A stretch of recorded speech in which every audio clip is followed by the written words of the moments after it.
Il est midi, c'est l'heure de votre journal sur Canal Algérie. Ravi de vous retrouver. Voici les titres de ce mardi 12 novembre.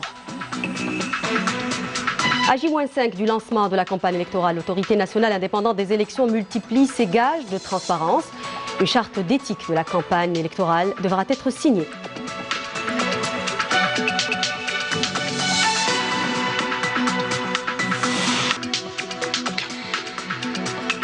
Le salon de production nationale Export se tient à Al-Oued, l'occasion de mettre en avant la préparation du produit agricole à l'exportation afin de créer une richesse économique alternative aux hydrocarbures.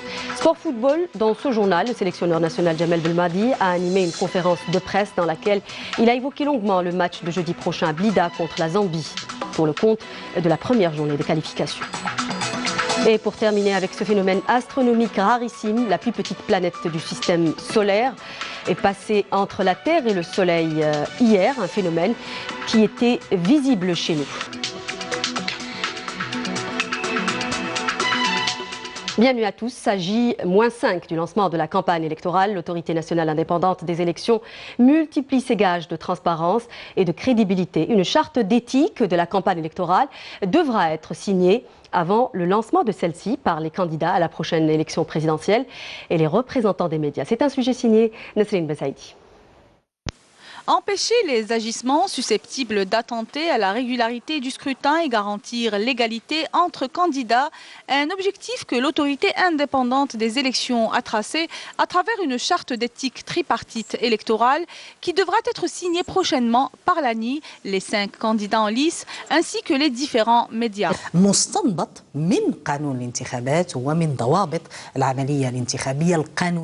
Cette charte a été conçue à partir de la loi et du processus électoral légal. Elle sera signée par les 3 partis qui sont l'ANI, les candidats et les médias. Il faut savoir que cet événement sera marqué par la présence de tous les médias qui devront accompagner ce scrutin.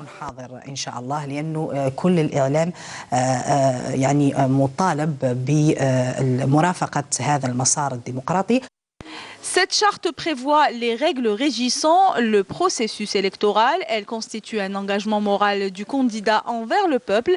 Elle aura pour rôle d'installer un climat de campagne transparent et régulier où tous les acteurs devront respecter l'éthique de la pratique électorale sans dérapage, le respect de l'autre et assurer le fair play afin d'éviter tout dépassement verbal. En ce qui concerne les médias, cette charte appelle tous les organes de presse à rester neutres dans le traitement de l'information. Les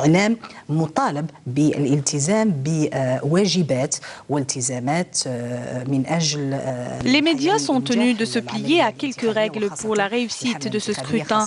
Ils devront faire preuve de neutralité et d'impartialité, répartir équitablement le temps des passages des 5 candidats. Tout cela va se faire en coordination avec l'autorité de régulation audiovisuelle. La charte d'éthique de la campagne électorale devra être signée prochainement par les candidats à la prochaine élection présidentielle et les représentants des médias. Elle constitue un engagement déontologique basé sur l'objectivité et l'impartialité. La tenue des prochaines élections présidentielles est essentiellement basée sur un ensemble de mécanismes démocratiques qui garantiraient la transparence et la crédibilité du scrutin. Des listes électorales établies selon la loi organique relative au système électoral seraient l'une des bases qui est à même de garantir une transition démocratique, nous dit Mouna Nawal Hamoudi. Les listes électorales, références pour chaque opération électorale, sont régies par la loi organique 1908, décrétée le 14 septembre 2019. Ces listes comptent les références des personnes qui donneront leur voix lors des échéances électorales. Le chapitre 2 de la loi organique stipule, selon l'article 8, que chaque électeur n'a le droit de s'inscrire que sur une seule liste électorale. L'article 7 de cette loi fixe les conditions d'inscription sur ces listes. La dernière loi organique portant régime électoral stipule que les listes sont révisées le dernier trimestre de chaque année. L'établissement et la révision de ces listes se font dans toutes les communes du pays par une commission communale supervisée par l'autorité nationale indépendante des élections. Cette commission communale compte un juriste et 3 citoyens de la commune connus pour leur intégrité. Tout électeur dont le nom ne figure pas sur les listes a le droit de porter sa plainte auprès du président de la commission pour une révision des listes, selon les délais et les modalités fixées par la loi organique. Il est également du droit de tout électeur de prendre connaissance de la liste électorale le concernant. Les listes électorales établies selon la loi organique constituent l'une des étapes cruciales garantissant l'impartialité et la transparence des élections. Et voici à présent quelques déclarations de citoyens appelant à la mobilisation pour le prochain scrutin. Écoutons-les. نتمنى أن الانتخابات تمر على أحسن ما يرام، ونتمنى من كل المواطنين الجزائريين الغيورين على وطنهم الحبيب الذي مات على هذا الوطن ما يقرب من 1.5 مليون شهيد. نتمنى أن يتقدموا لصناديق الانتخاب. نبغوا رئيس يبني لنا بلادنا ويخدم لنا بلادنا ويخدم لنا مجتمعنا، ونبغوا رئيس كيف يكون متحضر معنا وداخل معنا اطار الانتخاب. المهم الانتخابات ندخلوا منطقه واضحه ومباينه للضوء، والمصلحه لا في الانتخابات. يعطينا ربي رئيس يقود البلاد بنزاهه بكل شيء، والله يوفق ان شاء الله. والحمد لله رب العالمين على الجيش. بلا الجيش ما نقدروا نديروا والو، بلا الجيش ما نقدوش حتى نرقدوا في ديارنا. الجيش هو اللي راح حامينا، لو كان ما مشي الجيش ما نديروا حتى حاجه احنا، وحنا اللي داره الجيش رحنا معاه. كمواطن جزائري بالنسبه للاستحقاقات 12 ديسمبر 2019 نتمنى ان شاء الله يكون يجي رئيس جمهوريه اللي يخدم البلاد والعباد ان شاء الله، وتكون ان شاء الله هذو المنافسين هذو المترشحين يكونوا مترشحين في خدمه الوطن ان شاء الله. باش نبنيو المؤسسات التشريعيه تاعنا، مؤسسات الدوله، باش تبقى الدوله قائمه. لهذا نوعيو بعضنا بعض أنه الناس يوم 12 ديسمبر تعطي رأيها وتأدي واجبها الانتخابي. نتمنى إن شاء الله رئيس يجينا فيه الخير، يخدم لمصلحة البلاد والعباد، ويعتني بالشباب هذا المساكن اللي راهم ضايعين. ماذا بينا يقول الأمور اللي راهي شغلت المواطن على الخدمة على كلش. L'Assemblée populaire nationale a repris ce matin ses travaux en séance plénière consacrée au débat du projet de loi organique modifiant la loi organique 1815 du 2 septembre 2018 relatif aux lois de finances. L'amendement proposé dans le projet de loi adopté par le Conseil des ministres tenu le 13 octobre dernier porte sur les dispositions de l'article 18 de la loi organique des lois de finances devant entrer en vigueur à partir de 2023 à l'effet de consolider la stabilité du système fiscal dans le secteur des hydrocarbures et ce en adéquation avec les réformes prévues dans ce domaine. L'installation ce matin d'un groupe de travail chargé de l'élaboration d'une stratégie du secteur de travail relative à l'emploi dans les wilayas du sud du pays, avec également la refonte du système de formation professionnelle au niveau de ces wilayas. Objectif, mettre en adéquation les formations des demandeurs d'emploi avec le marché du travail local. Écoutons à présent Hassan Tidjani Heddem, le ministre du Travail, de l'Emploi et de la Sécurité sociale. Il est au micro de Abdelmajid Mkrassi. Je voulais dire qu'après avoir identifié tous les éléments négatifs et tous les éléments déterminants en positif ou en négatif par rapport à l'emploi au niveau des wilayas du Sud, par rapport à mon département ministériel, on a fait plusieurs rencontres, on a identifié les problèmes, et donc par conséquent, on a établi une feuille de route à nos responsables au niveau local. Le Premier ministre, Monsieur le Premier ministre, Monsieur Bedoui, qui donne une priorité absolue à ce dossier, notamment par rapport à l'emploi du Sud, m'a donné instruction pour réunir autour du ministère du Travail, de l'Emploi et de la Sécurité sociale tous les départements ministériels qui ont,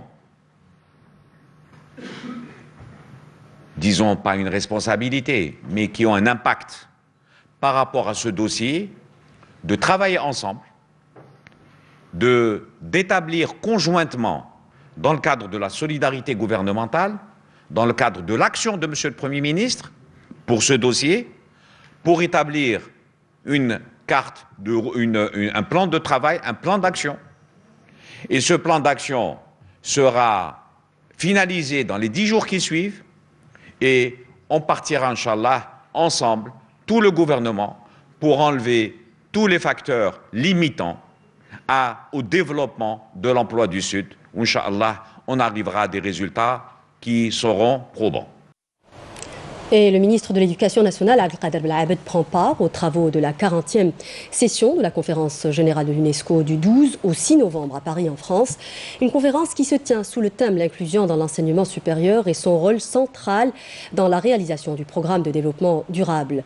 La conférence détermine lors de cette session l'orientation et la ligne de conduite de l'organisation, le programme et le budget pour les 2 années suivantes. Celle-ci entend être en outre un laboratoire mondial d'idées en faveur de nouvelles approches multilatérales relative aux questions de l'enseignement supérieur et l'intelligence artificielle. Dans le cadre de la lutte antiterroriste, un détachement de l'ANP a découvert et détruit hier 5 casemates pour terroristes et une quantité de munitions suite à une opération de fouille et de ratissage menée dans la zone de Jbel Safra, commune Heinrich Wilaya de Msila, dans la première région militaire.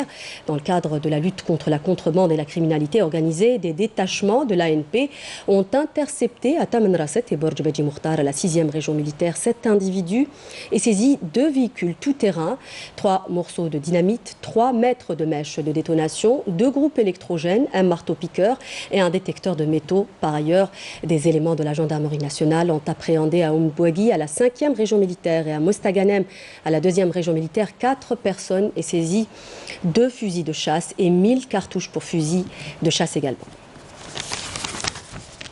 La diversification de notre économie reste la seule alternative pour sortir de la rente pétrolière. Le développement de l'agriculture serait l'une des solutions. À Al-Oued, le salon de production nationale Export a été l'occasion justement de mettre en avant la préparation du produit agricole à l'exportation afin de créer une richesse économique alternative aux hydrocarbures, nous dit Jazia Bayo dans ce papier. Sous le thème de la production à l'exportation, les participants à ce salon national ont appelé les acteurs du secteur de l'agriculture à la mise en place de mécanismes pratiques susceptibles d'assurer un accompagnement des agronomes pour trouver des solutions étudiées à même de permettre de réaliser une production quantitative et qualitative répondant aux standards internationaux. La politique de l'Algérie vise à s'orienter vers l'Afrique. Le gouvernement algérien a établi des relations commerciales avec le pays voisin, la Mauritanie, une opération qui sera étendue en 2020 à d'autres pays africains. Aujourd'hui, notre souci est d'améliorer la qualité de nos produits pour mieux répondre aux normes internationales. Ce salon a été l'occasion pour tous les participants d'échanger leur expérience et de se concerter sur les meilleures voies pour l'exportation de leur production agricole. On fait des machines de conditionnement et d'emballage et plusieurs autres machines. Voilà. Donc tout ce qui est emballage et conditionnement, liquide, granulé, poudre, etc. Nous nous sommes spécialisés dans l'industrie de l'éclairage électrique, un éclairage économique qui offre des avantages.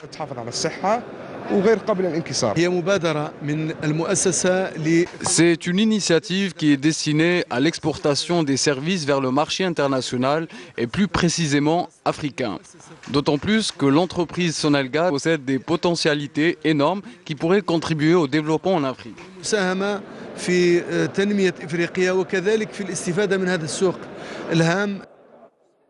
Diversifier la production nationale et améliorer sa qualité afin de répondre aux normes internationales, telle est la meilleure solution pour atteindre le chemin de l'exportation.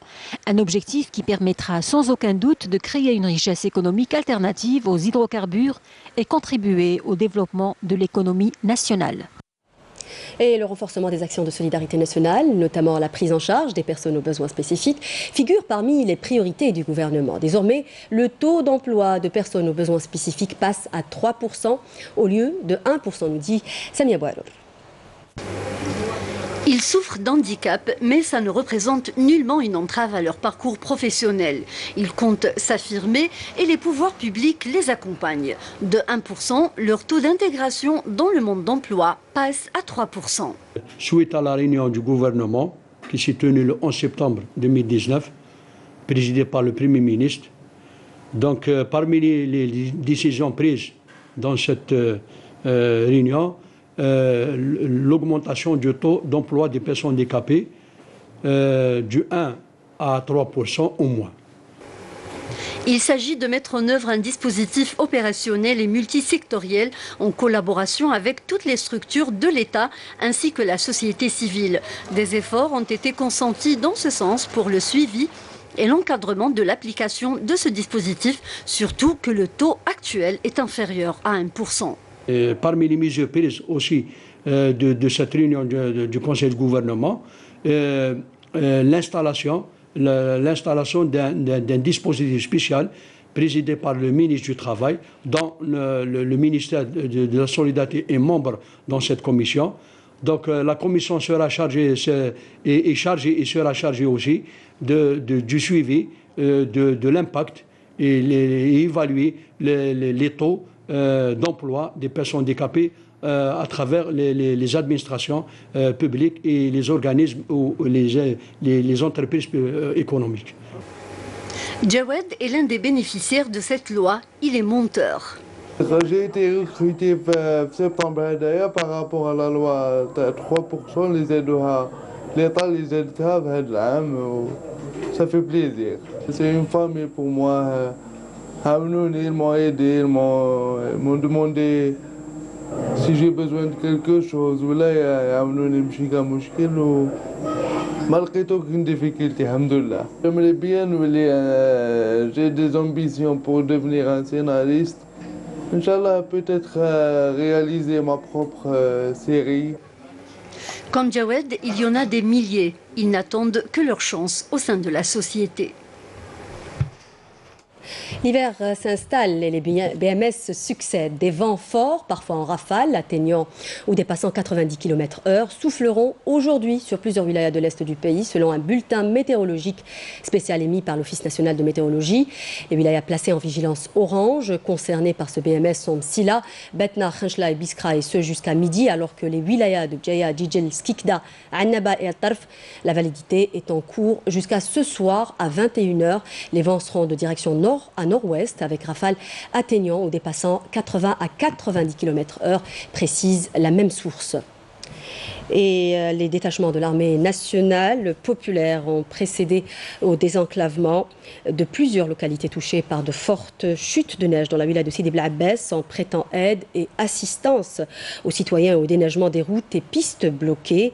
Selon un communiqué du ministère de la Défense nationale, en exécution des instructions du général de corps d'armée, vice-ministre de la Défense nationale, chef d'état-major de l'armée nationale populaire relative à l'intervention rapide des unités de l'ANP, déployées dans les localités ayant enregistré des perturbations climatiques et dans le cadre de leur mission humanitaire, des détachements de l'ANP relevant du secteur militaire de Sidi Bel Abbès à la 2e région militaire sont intervenus dans les régions de Rjem, de Mouch, Sidi Chouaïb, Daya, Oued Sba et Tamlaka sur la route nationale 13, ainsi qu'au niveau de l'intersection de Tamlaka et Oued Sba vers Titin Yahya, afin de désenclaver ces localités qui ont connu de fortes chutes de neige, précise la même source. Les éléments de l'ANP ont prêté aide et assistance aux citoyens et procédé au déneigement des routes et pistes bloquées. Le haut commandement de l'ANP réaffirme la mobilisation permanente de ces unités pour l'intervention de désenclavement, le soutien et la solidarité avec les citoyens dans toutes les régions sinistrées, et cela en mobilisant les moyens humains et matériels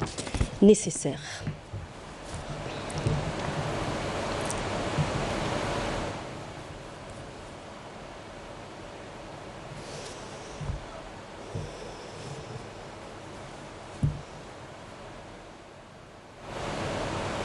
Mais l'arrivée de l'hiver est malheureusement ponctuée par des décès dus à l'inhalation de monoxyde de carbone. À Sidi Bel Abbès, à l'ouest du pays, 2 personnes âgées de 47 et 58 ans sont mortes asphyxiées, a-t-on appris de la cellule de communication des services de la protection civile. Les 2 victimes sont décédées en inhalant du gaz de monoxyde de carbone émanant d'un chauffage dans un chantier de construction de logements. Et devant cette hécatombe, la prévention est de mise. Une campagne de sensibilisation au risque du monoxyde de carbone a été lancée par la protection civile en coordination avec la concession de l'électricité et du gaz de Constantine ainsi que la direction du commerce. Le but étant de sensibiliser au danger de la mauvaise utilisation des appareils fonctionnant au gaz naturel ainsi qu'à inculquer une culture de prévention chez les citoyens, nous dit Yasmine Messoudi. Invisible, inodore et indolore, le monoxyde de carbone intoxique chaque hiver des centaines de personnes. Ce fléau, en perpétuelle hausse, est dû à l'utilisation de matériel non conforme aux normes requises, constituant un danger pour la vie des citoyens.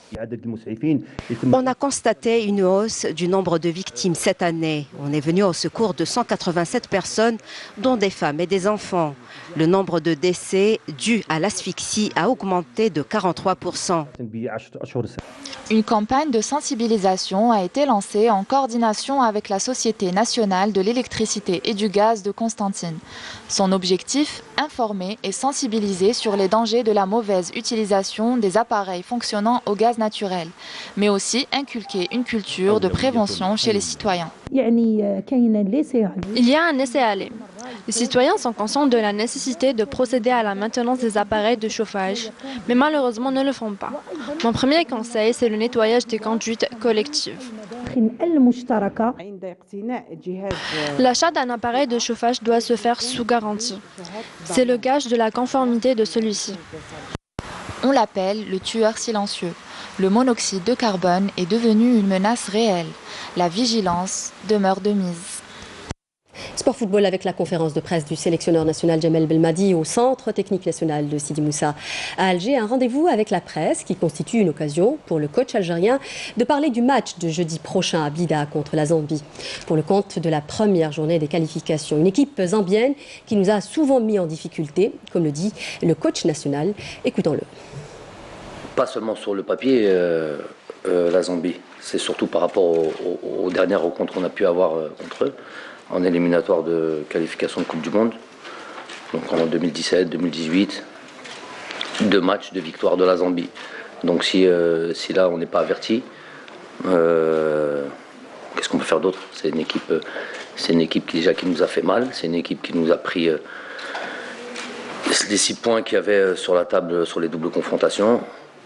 C'est suffisant pour avoir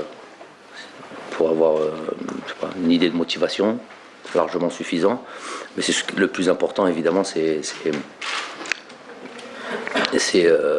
bien démarrer cette phase de qualification, d'éliminatoire. Rien ne sera aisé, rien ne sera facile. À domicile, on se doit de remporter, évidemment, de prendre ces 3 points. Et on va jouer, on va faire match par match. Là, l'idée, c'est la Zambie. On est à fond là-dessus, à fond concentré là-dessus. Et après, c'est bataille après bataille. Après, on réfléchira sur le Botswana et la difficulté d'un match à l'extérieur. Et sport football toujours avec en Coupe des Confédérations africaines le tirage au sort des groupes effectué cette matinée au Caire. Le représentant algérien, le Paradou Athletic Club, a été versé dans le groupe D en compagnie du FC San Pedro de Côte d'Ivoire, du Hassani d'Agadir du Maroc et d'Enyamba du Nigeria.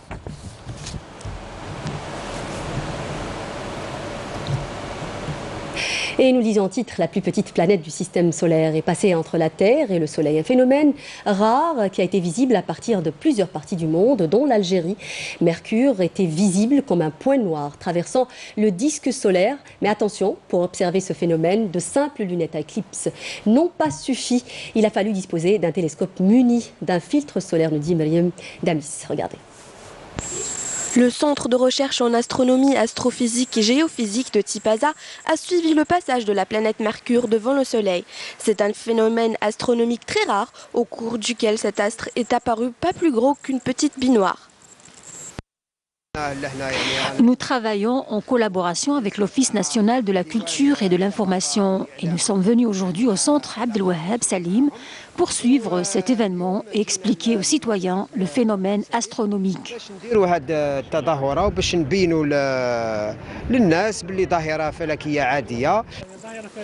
C'est un phénomène astronomique qui n'a lieu que 13 à 14 fois par siècle. Il mérite l'attention des astronomes.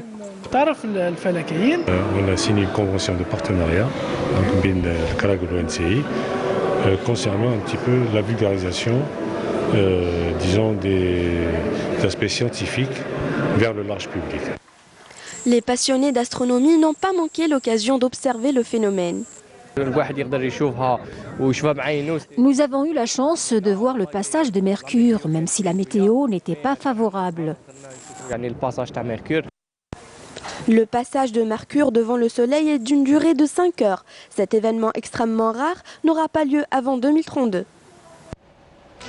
Et avec cet événement, nous arrivons à la fin de ce journal. N'oubliez pas de nous rejoindre sur les réseaux sociaux. Tout de suite, la météo de Mina Abed. Je vous remercie pour votre fidélité. Je vous revois dès le week-end prochain. Au revoir.